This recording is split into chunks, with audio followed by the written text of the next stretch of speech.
हाय दोस्तों, मेरा नाम है संदीप सिंह रावत और मैं हूं ग्राम भरपूर छोटे का प्रधान। तो दोस्तों, ये जो कल वीडियो बनाई थी मैंने, उसी का एक दूसरा भाग है। गांव में जो भी मीटिंग होती है, जो भी पंचायत होती है, उसमें प्रधान का होना उपस्थित होता है। अगर प्रधान गांव में नहीं है तो उसको कॉल किया जाता है। 1-2 दिन पहले इन्फॉर्मेशन दी जाती है, कम से कम 2 या 3 दिन की। अगर सामने है तो 1 दिन का, अगर दूर है तो 2 या 3 दिन पहले बताना पड़ता है कि भाई गांव में ये मीटिंग है, ये पंचायत है, तो आप मतलब हम रख रहे। फिर बहुत पुरानी इस टाइम से एक नियम चलता आया है गाँव में कि कुछ फिरात खैरात कुछ ऐसा कुछ मतलब फिरात के रुपए देने पड़ते हैं पंचायत में। अगर कोई कोई पंचायत रखनी पड़ती है तो क्या अभी तक गांव में जितनी पंचायतें किसी ने रखी है, क्या उनके फिरात के रुपए किसके पास है, क्या है, कोई पता है? नहीं। जिसका जब दिल कर रहा है, जब मुंह उठा रहा है, जब मुंह पे पानी मार रहा है, और आज यार पंचायत रखने से, हेलो कल पंचायत में आ जाना। ये कौन सा सिस्टम चल रहा है हमारा गाँव में?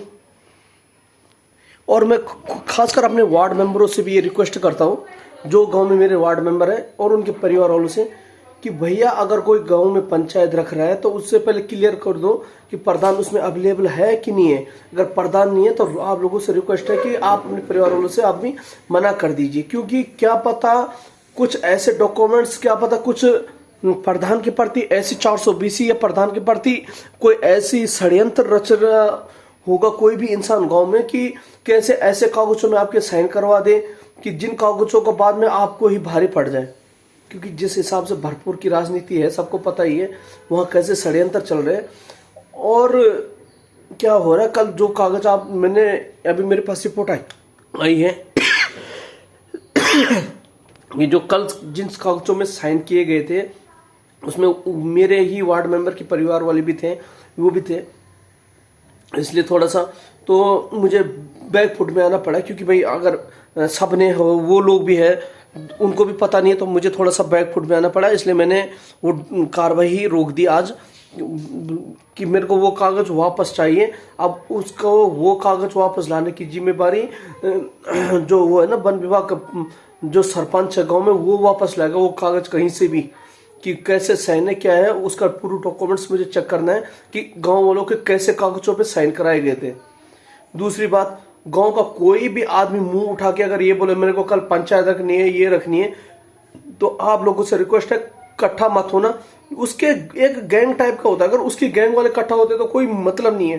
लेकिन जो गांव का भला चाहते हैं, उनसे ये रिक्वेस्ट है कि ऐसी पंचायत, ऐसे उसका पूरा बहिष्कार करना, ऐसे में न जाए कि जिस पंचायत में गांव का प्रधान ना हो, क्योंकि उस पंचायत का ना तो कोई औचित्य होता है, ना तो वो पंचायत का लिया हुआ फैसला कोई मान्य होता है। एग्जाम्पल की बात बोलता हूं मैं, कि आज से 1.5-2 महीने पहले एक पंचायत रखी थी कि गांव में हर महीने 40 रुपए 30 रुपए जमा करेंगे। शायद सबको पता होगा कि पानी के खर्च, लेकिन प्रधान उसमें अवेलेबल नहीं था तो इस महीने 2 तारीख कहाँ पैसे जमा हुए, किसी की हिम्मत ना उनके।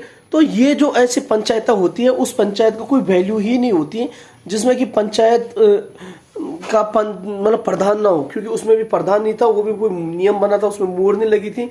इसलिए इस महीने की 2 तारीख जो हर परिवार में 30-30 रुपए के नियम बनाए थे गांव के कुछ लोगों ने, वार्ड मेंबर जो भी हो, कोई सज्जन लोगों ने, तो वो नियम अवेलेबल हुए ही नहीं। क्यों? क्योंकि उसमें प्रधान नहीं था। क्या नियम थे, कैसे था, उसमें सिर्फ एक चीज का फायदा यह हुआ कि उस पंचायत में जो गांव के कुछ सो कॉल्ड होते हैं ना, सो कॉल्ड की अपनी मर्जी चलाने वाले, उन्होंने क्या बोला कि हम तो पलछाल की बिहार में घास काटेंगे, और वो दूसरे दिन से घास काटने के लिए चले गए।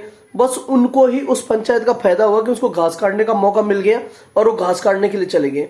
लेकिन घास काटने की तो तुमने पंचायत में सुन लिया, लेकिन क्या पंचायत में तुमने ये भी सुना था कि उसमें उस पंचायत में 40-40 रुपए, 50-50 रुपए, जितना भी हो, 30-30 रुपए जमा करने की बात भी हुई थी। तो क्या तुम श्री चाचा जी के पास, मेरे चाचा जी के पास 30-30 रुपए लेके भी गए? जब तुमने उस फैसले को तो मान लिया घास काटने वाली, तो उस फैसले को क्यों नहीं माना कि जो चाचा जी ने वहां पर एक दूसरा नियम बनाया था कि पानी के हर महीने 30-30, 40-40 रुपए देने, वो पैसे देने के लिए वहां क्यों नहीं गए? तो इसका ये मतलब हुआ कि जहां पर फायदा हो रहा है वहां पर हम गांव के हैं, लेकिन जहां पर गांव को कुछ देना पड़ रहा है तो वहां पर हम गांव के नहीं है, वहां पर हमें क्या मतलब? तो ये नहीं होगा। ये तो गांव के देते समय भी गांव के हो जाओ, और गांव से लेते समय भी फिर गांव के हो जाओगे। ठीक है, धन्यवाद।